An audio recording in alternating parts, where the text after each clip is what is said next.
Peace.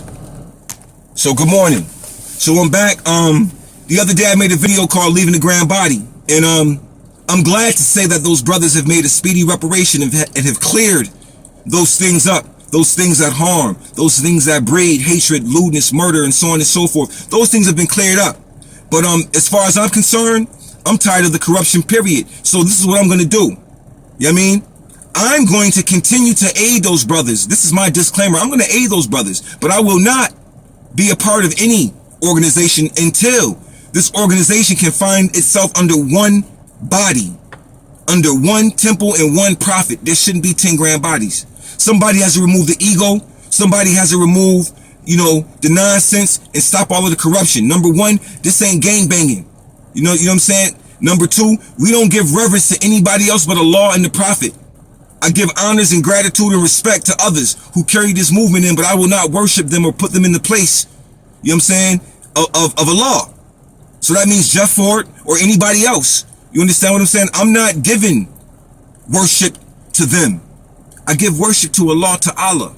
You understand what I'm saying? I don't worship men. I am a man. You understand? So I have no use in the worship of other men. So with that being stated again, I will aid these brothers and I will aid any Moors. But the thing is this, man, you have to be careful what you say, because the things you say, Moors, the things you say, I want every Moor to listen to me very, very closely, especially Chicago Moors, especially Chicago. The things you say about other people are being revealed about your very selves. So you should be careful in how you say things about other people, because people around you and around y'all talk. And Chicago has a whole bunch of different things going on. You know what I'm saying? As far as these bodies, you understand? So with that being stated, be careful, man. Be careful of the things you say and the things you do. And to all Moors, be careful of the things you say and you do, because they will come back to haunt you. Be careful how you lie on other people. Be careful how you tell stories historically about yourself and about others, because it all comes back to haunt you. You understand what I'm saying? And it will haunt you, not me, because I'm one of the transparent ones. Now, with that being stated also, the gang banging, the coke selling, all of the corruption in the movement, y'all gotta expose it, man. Y'all can't just sit there and be like, well, I didn't see it. Or because you're scared of the leadership. Or you're scared because they talk a good game. People talk a lot. It's the people who don't talk that you should be worried about. It's the people who's not running their mouths is who you should be worried about. It's the people you don't see all the time is who you should be worried about. Not the faces you see all the time. It's the ones you don't see that you should be worried about. You understand what I mean? The ones that you see every once in a while. That's what you should be concerned about. You understand? So with that being stated, I'm going to say something right now, since it's a holy day. I'm going to give you a jewel before I leave.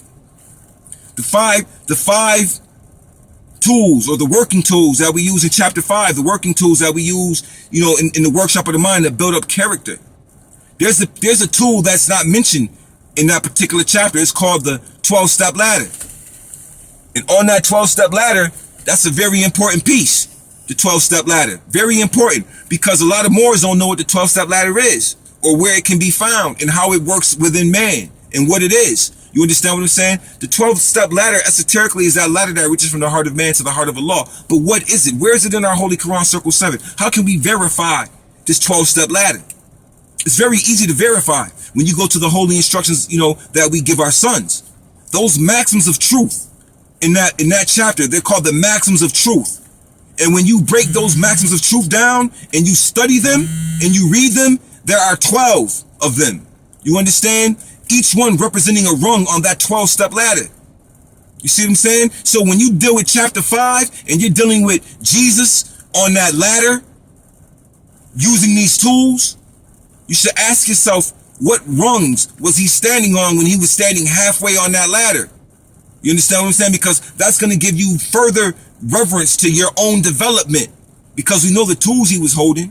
You understand what I'm saying? So go back and look at that chapter about your sons, and look at the maxims of truth, and look at the 5th and the 6th maxim, maybe even the 7th maxim. You understand what I'm saying?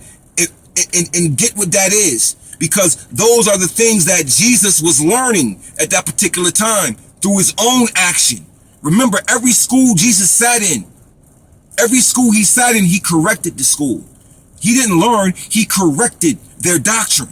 You understand what I'm saying? He only learned through self-realization and experiences, which is why he sat by the wells and meditated and so on and so forth. He put everything back into himself. So with that being stated, that's just a little something for you to run with today on this holy day, this 12-step ladder. You know what I'm saying? I'm always bringing to you something that you ain't heard. It's because I study. You understand what I'm saying? I don't go to the temple and just have somebody read a book and then, have you halfway exercise your 5 because you get cut off in conversation because somebody wants to overpower your exercising of your 5 and basically tell you that it's wrong because their egos are in the way. This is what happens all the time. Somebody else got to be heard and get real loud and blah, blah, blah. No, brother, no, that's not it. But you know what? No man can measure your understanding. It is yours. Nobody can tell you how to understand something. That is something that you develop, something that is given through the exercising of thought. You have to exercise your thinking. You have to. You can't let it be exercised by someone else. You have to do it. So now I'm going to aid Moors. I will help any Moors. I will help any people, anybody. You know what I'm saying? I'm not stuck on the illusion of race. I'm not stuck there. I'm not into hate because I understand that hate is an energy that will make you destroy your own self in the process of hating. I don't have no hate. I don't need it. I don't want it. It doesn't sit well with me or on me. So I refuse hate and I detach myself from it and keep myself in the bounds of righteousness, in the bounds of light, in the bounds of love. I keep my compass working at all times. Do you? You understand? So with that being stated again, with everything I'm sharing with you, everything that I'm saying to you, I want it to be clear and concise and understood where I'm coming from. That's all. That's all. I just want you to hear where I'm coming from when I make certain statements. I want you to understand that it's backed by light. It's backed by concern for the upliftment of my people. It's backed by Allah. It's backed by Allah. You know what I'm saying? That's who backs me. Not a bunch of men and not a temple and not a movement. Allah backs me and always has. I've always traveled by myself. Always by myself. When others moved in groups, I traveled by myself. You understand what I'm saying? Some people need groups. You know what I'm saying? Some people need organizations and groups to make them better than who they really are. Because deep inside they know that they're not who they say they are. And that's okay. Because they have to deal with that. Not me. I don't have to deal with it. It's theirs. So you give somebody, you know what I'm saying, what belongs to somebody, you allow them to have that. Because it's theirs. You don't want to claim anything that belongs to somebody else. Nothing. Nothing. Their misery, their grief, their incompetence. You don't want to claim nothing that belongs to somebody else. All you want to claim is what belongs to you. You understand? And what belongs to you truly comes internally from you. It is not an external factor that is implanted in you. It truly comes out of you and from you. That's when you exercising your thinking. You see what I mean? So with that being stated on this holy day, peace and divine love, man.